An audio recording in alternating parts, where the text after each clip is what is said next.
My mother's narrative was that she raised us single-handedly after the divorce, a story she told with practiced ease. The reality was a different story, one where I was the child who learned to cook, to clean, to parent myself and my younger brother. At my own baby shower, surrounded by family and friends, I finally exposed the fiction she had so carefully constructed. I'm going to lay this out plainly, without any embellishments, because I've always appreciated the straightforward stories I find online where people just present the facts and look for some perspective. My parents' marriage ended when I was 6 years old, and the subsequent division of our time established a pattern that would define my childhood. My father was the anchor of our lives. He handled the logistics, the finances, the endless school forms, the pickups and drop-offs. He provided a world of consistent routines. My time with him was filled with normalcy, homework, sports practices, grocery shopping, doing laundry, and the simple, unspoken rhythm of cooking, eating, and cleaning up together. My mother, on the other hand, claimed the divorce had shattered her, pointing to my father's affair as the cause. She insisted she needed space and time for herself, for her friends to heal. She refused to be a woman who just sat at home alone. She deserved, she said, to have a life. When my brother and I stayed with her, her life often meant she would leave in the evenings, placing me in charge of my 4-year-old brother, Ryan. I would meticulously go through a mental checklist of everything he needed for the next day. I'd move the wet laundry from the washer to the dryer, lay out his clothes and my own, prepare what I could for our lunches, and double-check that his backpack and mine were ready for school. By the time I was 14, I didn't need to be told what to do. It was clear that if I didn't go through the checklist, no one else in that apartment would. Ryan was 10 by then, and his needs were constant. Rides he couldn't get, papers that needed signatures, lunches to be packed, clean clothes for sports, and someone to make sure he actually went to bed at a reasonable hour. Our mother would send texts from various bars, promising she'd be home soon.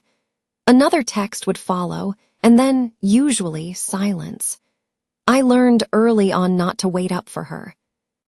Staying awake meant facing the next day on a deficit of sleep, trying to focus on an exam or perform at practice with a head full of static. So I became a creature of routine and control.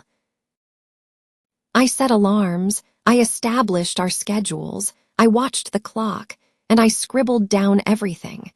Bus numbers, emergency phone numbers, assignment due dates, locker combinations, notes about when the permission slip for the field trip was due, and the hours of the local clinic for when Ryan inevitably got sick.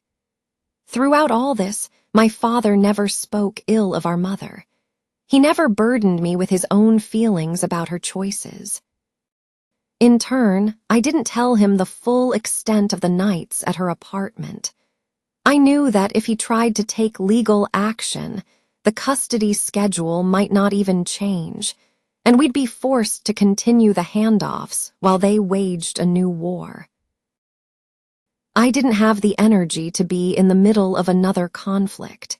He paid his support on time, he showed up for his days, and he always asked if everything was okay. I always said we were fine, because that simple answer maintained the fragile peace and allowed me to keep control of the system I had built to survive. If anyone wonders where the other adults in our family were during those years, the answer is they were around, but they were powerless.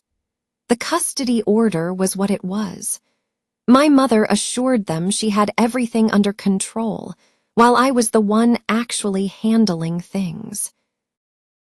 No one wanted to pull the one thread that might unravel the small semblance of stability my rigid planning had created. I learned to manage food and money by studying grocery store flyers, tracking prices, and buying what I could cook quickly and efficiently, meals that would provide enough fuel to get us through sports practice and homework. I mastered the art of making quick, cheap food feel like a real meal.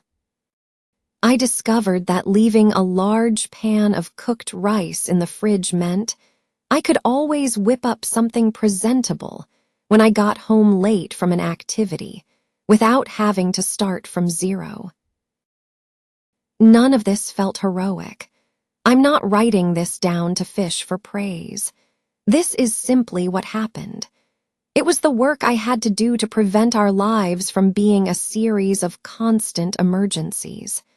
I missed out on parties and social events with my friends because if I left my brother alone at night, he would be truly alone. I knew what it felt like to sit in a quiet apartment and count the minutes until a car pulled into the driveway, and I would not subject him to that more than he already had to endure. When it came time to consider college, the reality was stark. I told my parents I couldn't move away. My brother still needed someone to manage the day-to-day. My father offered to go back to court and fight for more custody time.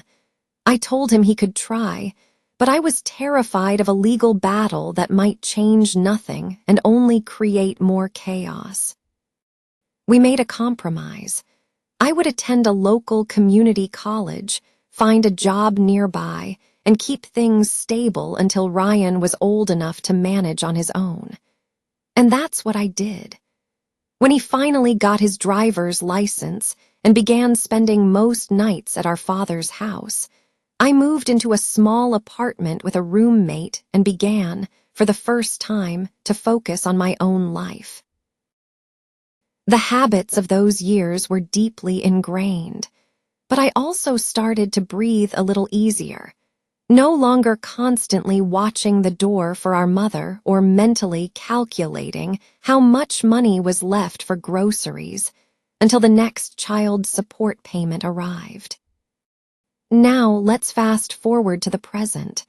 I am pregnant, and my partner and I decided to host a baby shower for both sides of our families.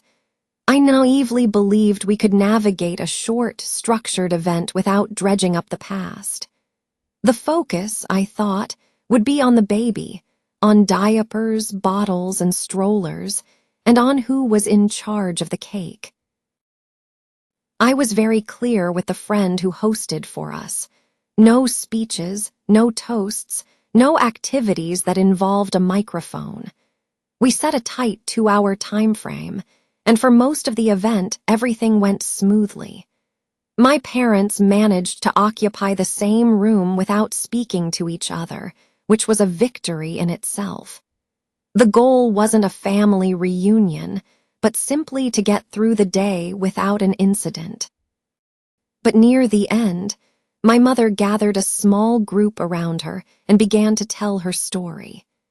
It was the one about raising 2 children all by herself, about how hard it was after my father cheated on her and abandoned their family. She said it with a clear, projecting voice, looking around to make sure she had an audience.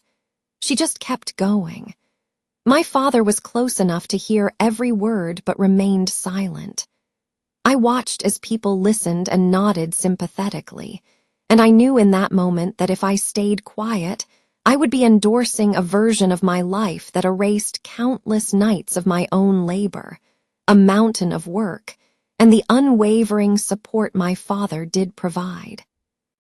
The calculation in my head was swift and brutal. Option 1, I interrupt her now and state, unequivocally, that her story is a lie.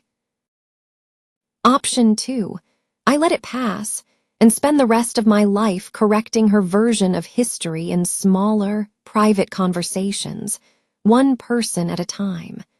I chose the first option.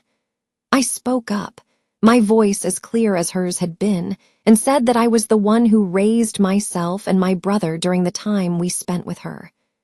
I stated that our father never abandoned us, that he paid his support without fail and always showed up.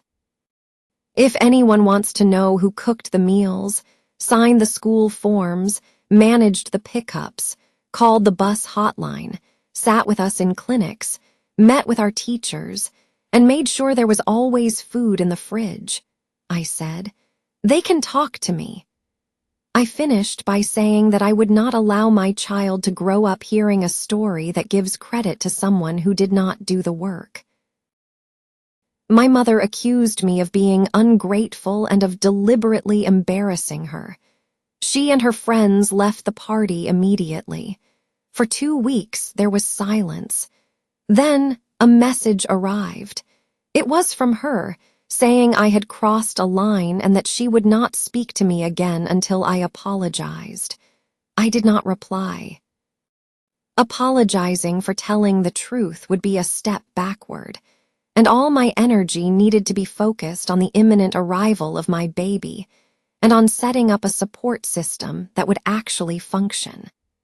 I created a detailed visit schedule and informed both of my parents of the rules. Visits would be brief and by appointment only. We would not be hosting any drop-ins, and no photos of the baby were to be posted online without our explicit permission. My father replied that he understood and asked if we needed anything else. From my mother, there was only silence. About a week before my due date, she requested to meet me at a cafe near her apartment. She told me she had been thinking about the shower and could see now how her words had been wrong. She admitted that she had left us alone on many nights, that she used her friends and the bars as a way to cope with the divorce and the affair. She said she was depressed back then, that she felt hollow and had shut down, and that going out with friends felt like it was saving her from sitting with her own emptiness.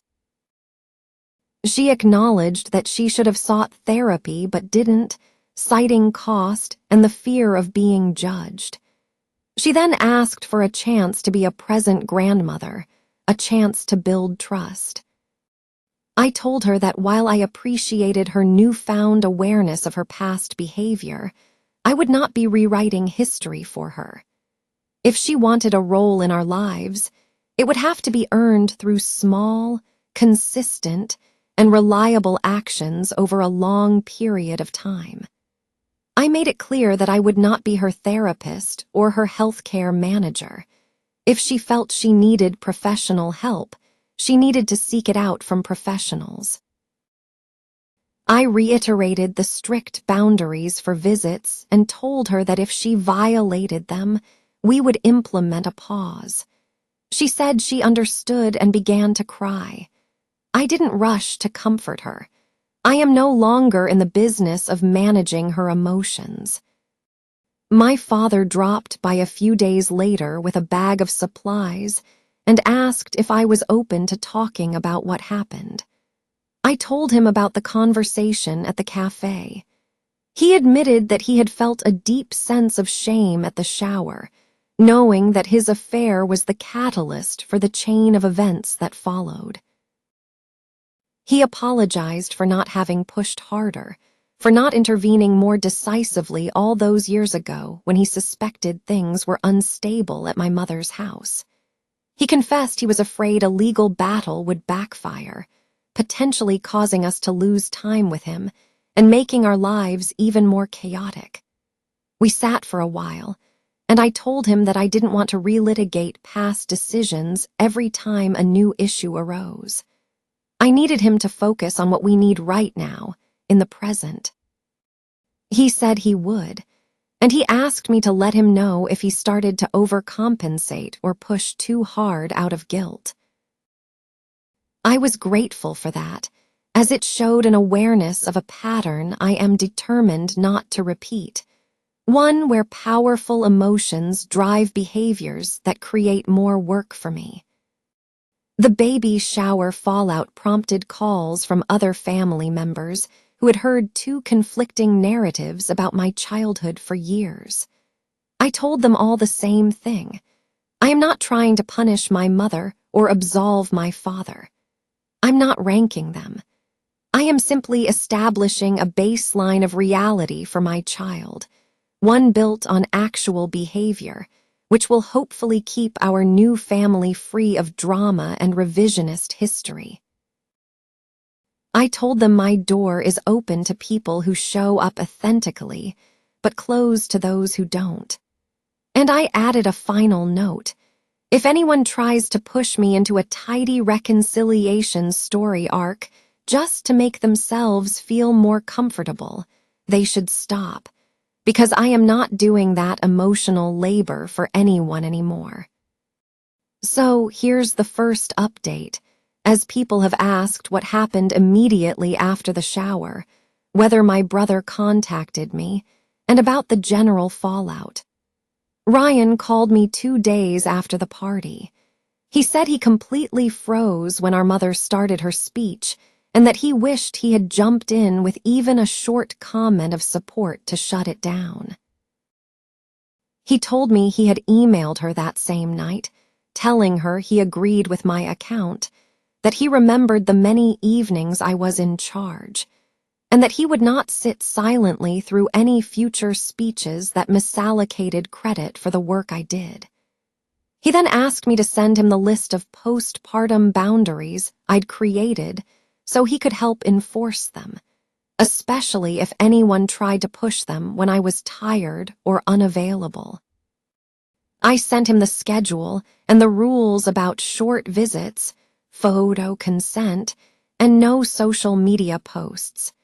He promised he would back me up in any room with anyone. As for the fallout, some cousins reached out to my mother, asking for her side of the story. She apparently told them she was tired of dealing with her ungrateful children. One cousin sent me a long message explaining how the divorce had left my mother with fewer financial resources, and that going to bars for social support was a common coping mechanism. I replied that social support isn't the issue. Leaving young children alone night after night is the issue, and that I would not be debating the point further. My father, to his credit, did not contact my mother or ask me to act as a go-between. He kept his conversations with me focused on practical matters and let the social dust settle where it may. I believe this was crucial in preventing me from being pulled back into the mediator role, a job I have officially resigned from as I enter this new chapter of my life. In the week after the shower, I finalized our plans for the birth and the first 2 weeks at home. My partner and I created a simple system: meal drop-offs on designated days, quiet days with no visits at all, and a list of specific tasks people could do if they asked how they could help. We wrote it all down, because verbal plans can get messy. When people are in the room with a new baby, their default is often to hold the baby and chat, when what we would really need is for someone to do the dishes, run a load of laundry, take out the trash, or run to the store for a prescription. We communicated this plan to both of my parents and we stuck to it. People who followed the plan were invited back. Those who didn't found their visiting windows became fewer and farther between. It wasn't about punishment. It was a practical way to protect our small new family during a vulnerable time. After our cafe meeting, my mother sent a few texts confirming she would respect the rules I had laid out, including not bringing friends, not making speeches, and not sharing photos. I asked her to confirm specifically that she would arrive and leave on time, and that she would ask before picking up the baby. She texted back a simple yes. I kept our communications brief and transactional, avoiding long, emotional discussions that so often spiral into old grievances and accomplish nothing. I wanted every interaction with her to be tied to a specific, observable action that I could evaluate later. Then the baby was born.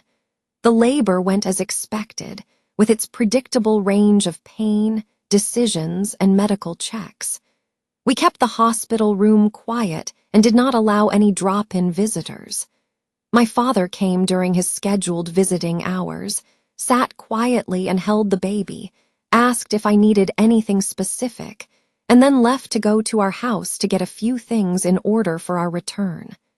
My mother came the next day during her assigned time slot. She brought a small bag of diapers and wipes and offered a brief, quiet comment about wanting to do better in the future. She asked to hold the baby, and I said yes. She sat with him, not talking about the past or the shower or my father. She didn't even take out her phone to sneak a picture. After 20 minutes, she handed the baby back to me and said she would leave so I could get some rest. It was the first time in many, many years that I didn't feel the exhausting weight of having to manage her mood or steer the emotional energy of the room around her needs. We went home and our schedule began. People came and went at their designated times and completed their designated tasks. We kept a log on the fridge where we tracked feeding times, diaper counts, my medications, and a running list of chores. This proved invaluable. When someone asked how they could help, we could just point to the list instead of having to invent a task while holding a crying baby. My mother came to our house during her allotted time and asked what she could do. I pointed to the laundry, the bottles, and the kitchen counters. She did it all without comment. She did not try to alter our routines, offer unsolicited advice, or attempt to take over care of the baby. She set a timer on her phone and left the moment it went off. I mentally logged each one of these successful visits because I am determined to base this new relationship on data, not on hope. Here is a second update. People have asked if I would consider going to therapy with my mother, or if I would push her into treatment or help manage her health care. My answer is no. I told my mother that if she was serious about pursuing therapy, I would provide her with the names of a few therapists and a link to an online intake portal. That was the absolute limit of my involvement. I sent her a short list of providers covered by her insurance and told her that whether she scheduled anything was her business, and she could keep it private if she chose. About 2 weeks later, she texted me. She said she had completed an intake, had her first session, and found it difficult to sit with the feedback on her behavioral patterns. She said the therapist asked her to describe her coping mechanisms after the divorce and how they impacted us. She admitted that she could see she had told herself a story where she was the hero of our survival, even when the facts on the ground didn't support that narrative. I replied that I heard her and that I would be watching her actions. I also established a firm guideline regarding childcare. For the foreseeable future, only my father, my brother, and 2 of our close friends are permitted to care for the baby on their own. My mother is welcome to visit and help with tasks while I am present. If she can demonstrate consistency for several months, we can revisit this. She accepted this without argument and asked if she could take the baby for a short walk in the stroller, with me there. I agreed to 1 loop around our block, together. We did it, and it was fine. She didn't push for more, which I appreciated. Pushing would have been a setback. Money also came up when my mother offered to contribute financially. I suggested she set up a small, recurring monthly transfer into a savings account we created for the baby's future. I also asked her not to buy physical items without coordinating with us first, explaining that managing space and sticking to our systems was more valuable than random gifts. She agreed and set up the transfer. Now, when she brings something, it's consumables like diapers or wipes, not large items we don't have room for. During her visits, she sometimes sits and reads from a book while I rest, which is far more useful than any grand, performative gesture. I am prioritizing help that fits seamlessly into our established plan. Regarding my father, I had a direct conversation with him. I told him that I did not want him grading my mother on a curve out of his own guilt over the affair. I instructed him not to overpraise her for basic compliance or to talk about her progress in a way that pressures me to respond with gratitude. He said he understood and has since kept his comments strictly task-oriented. He also maintains zero communication with her, which prevents me from being triangulated. His focus is on running errands for us, offering rides, and handling small but crucial repairs around our house. When he completes a task, he notes it on our board and moves on. This keeps our interactions clean and efficient. Questions have also come from extended family members who still hold strong opinions about the past. Some have advised me to forgive quickly, reminding me that life is short. I've told them that I am not participating in a forgiveness competition, and I am not on a deadline. I am managing a household with a newborn and trying to create a sane, predictable rhythm. Anyone who contributes to that rhythm is welcome in this season of our lives. Anyone who introduces friction is not. I am direct about this in texts and in person, and I do not engage in arguments after I've stated the boundary. People either adjust their behavior or they stop coming around. I am at peace with either outcome. This is the third update, prompted because a real-world test of these new rules occurred at a small naming ceremony we held at my partner's family home. Both of my parents were invited for a brief, specified period. My partner's family wanted a simple gathering where a few relatives could sit with us for a while, offer words of encouragement for the baby, share a meal, and then go home. We communicated the exact same rules and timeframes we used for home visits, and we stated up front that there would be no speeches from my parents and no toasts to the past. My mother asked if she could offer a 1-minute blessing. I told her we were not having an open mic and that she should save any words for her private time. On the day of the event, she arrived on time. She sat near the back and made herself useful by helping plate food instead of trying to corner my in-laws to retell her version of history. My father also arrived on time and sat with my brother, keeping to himself. Halfway through the gathering, one of my partner's relatives made a nice, general comment, praising both of my parents for raising me. I felt a subtle shift in the room, a collective lean towards that familiar story arc where everyone looks at the elders and waits for a sentimental response. My mother started to speak. I looked directly at her and shook my head once, saying quietly but firmly, "We're keeping the focus on the baby." She paused, then sat back down. My father remained silent. The moment passed and the event moved on. This might seem like a small thing, but for us, it was a critical moment where an old, destructive pattern could have taken control, but didn't. Another test came a week later. My mother arrived 15 minutes late for a scheduled visit and then asked to stay 15 minutes past the end time to make up her minutes. I said no, explaining that the end time was firm and important for the baby's schedule of naps and feedings, not to mention our own sanity. She protested that traffic was bad and asked me to be flexible. I replied that life includes traffic, and the rule is based on the start and end times we agreed upon. If she wants more time in the future, she can demonstrate that she can reliably meet the agreed-upon start times over several more visits, and then we can talk about minor adjustments. She left on time without pushing further. That, too, was a data point I noted.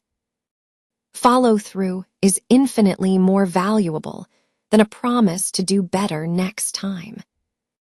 People have asked if I envision rebuilding a closer, more traditional relationship with my mother beyond these structured visits.